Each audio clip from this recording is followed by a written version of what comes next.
गणेश जी और तुलसी जी की लंबी कथा। गणेश जी पर तुलसी जी क्यों नहीं चढ़ाई जाती? क्या है इसके पीछे का रहस्य? क्या श्राप दिया था गणेश जी ने तुलसी जी को? जानिए इसके पीछे की कहानी। बोलो श्री गणेश भगवान की जय, बोलिए तुलसी माता की जय। सत्संग में आज हम एक अद्भुत कथा सुनेंगे। यह कथा है भगवान गणेश जी और तुलसी जी की। अक्सर आप सबने सुना होगा कि भगवान गणेश जी की पूजा में तुलसी पत्र अर्पित नहीं किए जाते। शंकर जी को बेलपत्र प्रिय है, श्री हरि विष्णु को तुलसी पत्र अत्यंत प्रिय है, मगर जब बात आती है गणपति बप्पा की तो तुलसी पत्र अर्पित नहीं करना चाहिए। कभी आपने सोचा है ऐसा क्यों? आज हम इसी बारे में बात करेंगे। गंगा तट पर गणेश जी की तपस्या। बहुत समय पहले की बात है।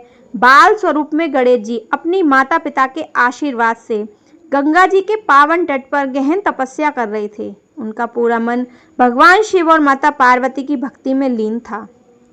गणेश जी का स्वरूप अद्भुत था। मुख हाथी जैसा, शरीर बालक जैसा, आंखों में करुणा और चारों भुजाओं में शांति का प्रकाश। वे ध्यान मग्न होकर बैठे थे। चारों ओर गंगा की मंद मंद लहरें बह रही थी। वातावरण एकदम शांत था। इसी समय वहां पर तुलसी जी आईं। तुलसी जी कौन थी? तुलसी जी गंगा की पुत्री मानी जाती हैं। वे अत्यंत पुण्यवती, धर्मपरायण, भगवान विष्णु की परम भक्त थी। तुलसी जी जब तपस्या कर रही थी, उनके हृदय में यह इच्छा उत्पन्न हुई कि उन्हें एक ऐसा पति मिले जो महान तपस्वी हो, तेजस्वी हो और उन्हें धर्म मार्ग में साथ दे। जैसे ही उन्होंने गणेश जी को देखा, उनके मन में विचार आया, यही मेरे लिए योग्य वर है। उनका हृदय गणेश जी की दिव्यता और सौंदर्य पर मोहित हो गया। विवाह का प्रस्ताव। तुलसी जी ने आगे बढ़कर कहा, प्रणाम गणेश जी, आपका तेज और स्वरूप देखकर मेरा मन आप में रमा गया है। मैं चाहती हूँ कि आप मेरे पति बने। अब जरा सोचिए, एक तरफ तुलसी जी हैं, पवित्र, भगवान विष्णु की प्रिय, और दूसरी तरफ गणेश जी, ब्रह्मचारी, शिवपुत्र। गणेश जी ने शांत भाव में उत्तर दिया, हे देवी, आप पवित्र हैं, आपकी भक्ति अद्भुत है, लेकिन मैं ब्रह्मचारी हूँ। मेरे जीवन का उद्देश्य विवाह नहीं, बल्कि तपस्या और धर्म की साधना है। इसलिए आपका यह प्रस्ताव स्वीकार करना मेरे लिए संभव नहीं है। तुलसी जी को यह उत्तर सुनकर बहुत दुख हुआ। उन्होंने सोचा, इतने महान पुरुष ने मेरा प्रस्ताव क्यों ठुकरा दिया? यह तो मेरा अपमान है। उनके हृदय में क्रोध उत्पन्न हुआ। उन्होंने गणेश जी को श्राप दे दिया, हे गणेश, तुम्हें भी 2 बार विवाह करना पड़ेगा। श्राप सुनकर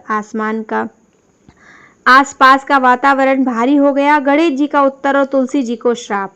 गणेश जी शांत स्वर में बोले, हे तुलसी, आपके श्राप को मैं स्वीकार करता हूँ, क्योंकि भविष्य में मेरा विवाह सिद्धि और रिद्धि से होना है। लेकिन आप भी सुन लीजिए, आपने तपस्वी को क्रोधवश श्राप दिया है, इसका फल आपको भी भोगना पड़ेगा।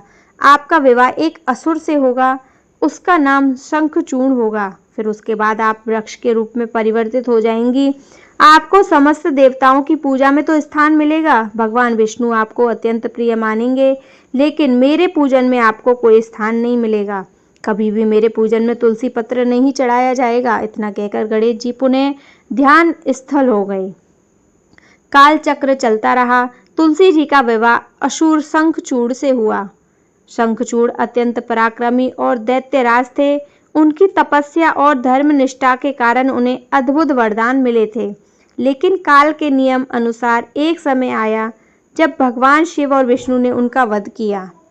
शंखचूड़ की मृत्यु के बाद तुलसी जी विलाप करने लगी। भगवान विष्णु उनके सामने प्रकट हुए और उन्हें वरदान दिया, हे तुलसी, अब तुम वृक्ष स्वरूप में धरती पर प्रकट होगी। तुम्हारे पत्ते मुझे अत्यंत प्रिय होंगे। मेरी पूजा तुम्हारे बिना अधूरी मानी जाएगी। इसी कारण तुलसी को विष्णु प्रिय कहा जाता है। भगवान विष्णु और श्री कृष्ण की पूजा में तुलसी पत्र एकत्र अवश्य करना चाहिए, लेकिन गणेश जी की पूजा में तुलसी पत्र कभी अर्पित नहीं किए जाते। यह केवल एक धार्मिक नियम नहीं, बल्कि एक गहरी कथा का परिणाम है। क्रोध में दिया गया वचन या श्राप हमेशा दुखदायी होता है। तुलसी जी ने क्रोधवश श्राप दिया, जिसका फल उन्हें भी भोगना पड़ा। त्याग और संयम सबसे बड़ा तप है। गणेश जी ने ब्रह्मचार्य का पालन करते हुए भी शांत भाव से सब स्वीकार किया। तुलसी जी का वृक्ष स्वरूप में आना और विष्णु को प्रिय बनना भी एक दिव्य लीला है। इस प्रकार हमने सुनी गणेश जी और तुलसी जी की पावन कथा। जय श्री कृष्णा, राधे राधे।